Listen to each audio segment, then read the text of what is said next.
زیاتر لە نیوەی تەمەنی لە پیشەی نانەواییدا خەریک بووە. باز لەوە دەکات بە درێژایی 26 ساڵ کارکردنی لەو بوارە هێندەی ئێستا دۆخی بازار خراپ نەبووە بەهۆی گرانی پێداویستەکانی ناندروستکردن لە سەروی هەمویانەوە گرانی نرخی ئارد هیچ شتێکە بەد بیلەکیفانی خۆیانە تقریبان 3 و 4 هەزاری چۆتە سەر هەموو فەردەیەک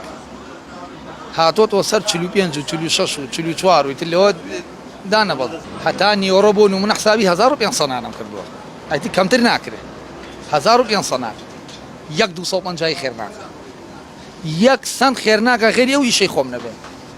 هیچ دینارە خێر ناکە بەهەشت بە شەشەکە باشترە بەدێمە بە حکومەتی جوملەمانێ وەشتانەی خۆبۆڵی ناکەن ئێمە مەجبورین لێرە هەشتی بن بە 1000. ئێستا لە بازاڕەکانی هەرێمی کوردستان ئاردی چەندین وڵات بوونی هەیە بە وتەی بازرگان و فرۆشیاران لە ماوەی کەمتر لە هەفتەیەکدا هەر تەنێکی ئارد 25 دلاری چۆتە سەر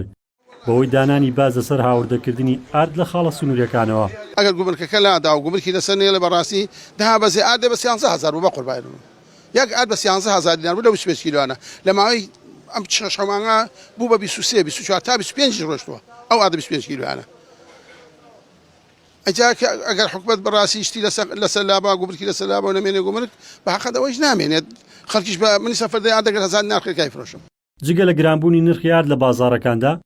حکومەتیش لەم ساڵدا تەنها 4 بەشە ئاردی مانگانی دابەش کردووە بەسەر هاوڵاتیاندا. ئەوە لە کاتێکدایە حکومەتی ناوەند 6 مانگی دابەش کردووە. بەڕێوەبەری چاودێری بازرگانی سلێمانی ئاشکرای دەکات بۆ ئەو تابوونەوەیان لەگەڵ پارێزگاکانی عێراق بەشە ئاردی 2 مانگ بەسەریەکەوە دابەش دەکەن. کە شەڕی ئۆکرانیا و رووسیا دەستی پێ کرد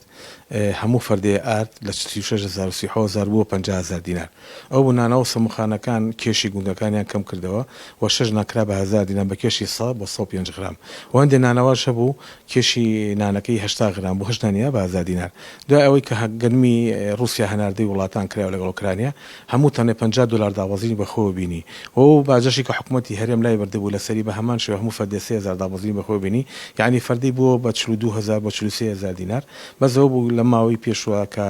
باجەکەدانرایەوە لەسەر